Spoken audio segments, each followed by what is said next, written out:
I put it on. So all of a sudden, the chain went around his neck. How come? I'm just trying to get it. He likes it. All right. Now he's gonna walk him like a dog. Don't forget the backstory here. Her victim, Shad, was a friend of hers, and they had agreed to engage in some sexual conduct, and then all of this happened. So that brings me to my first question in this story, in this case, in this investigation. What fueled this attack? What was it? What drove her to engage in this level of behavior? Got some great experts with us. Clinical and forensic psychologist, researcher, and expert on violent crime, and the author of The New Evil, Dr. Gary Brucato is with us. Also joining us, forensic psychologist, trial expert, witness, and columnist, Dr. Carol Lieberman. Thank you both for being here. Dr. Carol Lieberman, I want you to take a listen to more of her police interview here. She's describing more of what she did to Shad. How did you dismember his body? Knives. With what? Knives. Knives? Just more than one knife? More sharp? No. It was alright. Bread knife works good. Bread knife? A bread knife works good. Really? I had to use one of these, so yeah. I got lazy last night, so. Even the demeanor there, Dr. Carol Lieberman, what are your thoughts here and your take on what's fueling this attack by Taylor Schabusiness?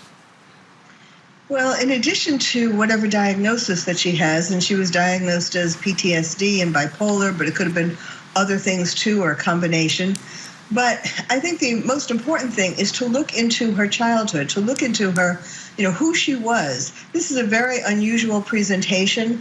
She's essentially admitting that she did this. It's not like she's trying to pretend that she was not guilty.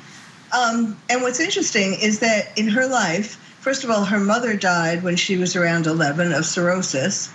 And then her father remarried really quickly.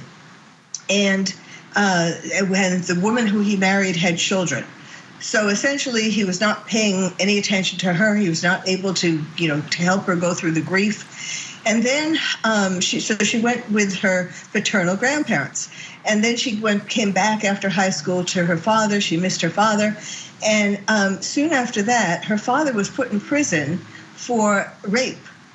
Rape of a 13-year-old girl who presumably was one of his stepchildren. And so he was gone. So she was lost. She lost her mother. She lost her father. There was nobody to take care of her. And so I think, this crime obviously is extremely sexual. It's not that she just killed him, and cut him up. I mean, there was this, she castrated him. She played with him, as she said, sexually after he was dead. There's something the very predominantly sexual about it. So what I think it is that her father possibly sexually abused her. And I think she saw Shad, especially at that moment when she was, on drugs and so on. She saw Shad as her father. In other words, wanting to get back at the man who had raped her, because it was so incredibly brutal. She castrated. Not only she put his head in the bucket, she put his penis in the bucket. I won't go into all the gruesome details if you don't want, but I mean, it's clearly it's just very sexual, and that I think needs to be taken into consideration more. And it's sad because they did have an expert witness psychologist who did say that she was not guilty. She should have fit not guilty by reason of insanity, and yet, of course, the state psychologist found her competent, first of all, and then they didn't find that she was not guilty by reason of insanity. And I think they just didn't look deep enough. My next question tonight about Taylor Schabusiness, right? This point moving forward, is recovery possible for Taylor Schabusiness? Can she somehow get more closer to being normal? I don't know if normal is the right word. I don't know what it is. I need my experts. Still with us, Dr. Gary Brucato and Dr. Carol Lieberman. Dr. Carol Lieberman, what are your thoughts? Can she recover from this and become yes, I don't even know what the word is that I'm looking for here, but be someone who's more amenable to like complying with the rules of society, even if she's incarcerated? Well, as a psychiatrist, I need to believe that everybody can become closer to normal, or lose some of their psychotic or very psychiatrically troubling features. But that interview, there was something really interesting about that, in that she was obsessed with Jeffrey Dahmer.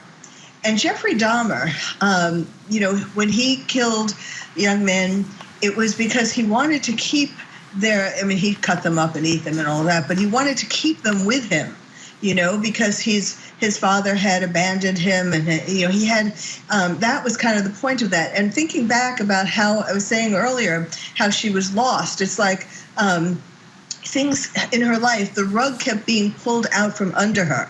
And so in a sense, perhaps she wanted, just like Jeffrey Dahmer, to I kill somebody, I loved him so much, or when I love something, I kill it.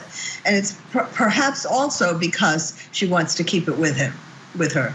If the person has been abused in childhood or has attachment problems of the type that Dr. Lieberman was describing, and I have to say I was delighted to see that she anticipated precisely the thought I was going to make about Dahmer. But I echo Dr. Lieberman that we must remain hopeful that any of us is capable of improvement with some kind of care.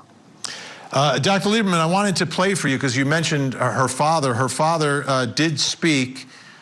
Take a listen to what he had to say about his daughter. Would you agree that your daughter has redeeming qualities to her? Can you tell me what they are? I don't know, it's sad for me to sit up here, knowing what happened and stuff, and knowing my daughter the way, she was, and the way she still can be. It's just night and day, and she was always a loving, caring person. She liked to have fun, liked to joke around a lot. She's not the monster that, she's being made out to be, that's for sure. Dr. Lieberman, we have about 45 seconds here. What are your thoughts about Dad and what he had to say about Taylor?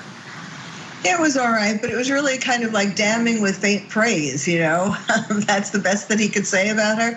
But, just one other thing, I think we need to look at her neurologically. It's possible that she had some kind of traumatic brain injury, and that is accounting for these sort of, sudden acts of violence. I don't mean necessarily the killing, the murder, but I mean like how she attacked her attorney in court and so on. It's worth looking into whether there's some kind of a brain injury, particularly the frontal lobe. Dr. Carol Lieberman, Dr. Gary Brucato, could not do this show without you. Your insight is really incredible, and your experience obviously shows through all of this. Thank you both for helping us through this very, very difficult case. It's a tough one. Taylor Schabusiness is locked up now, but there will be, unfortunately, another Taylor Schabusiness somewhere down the road.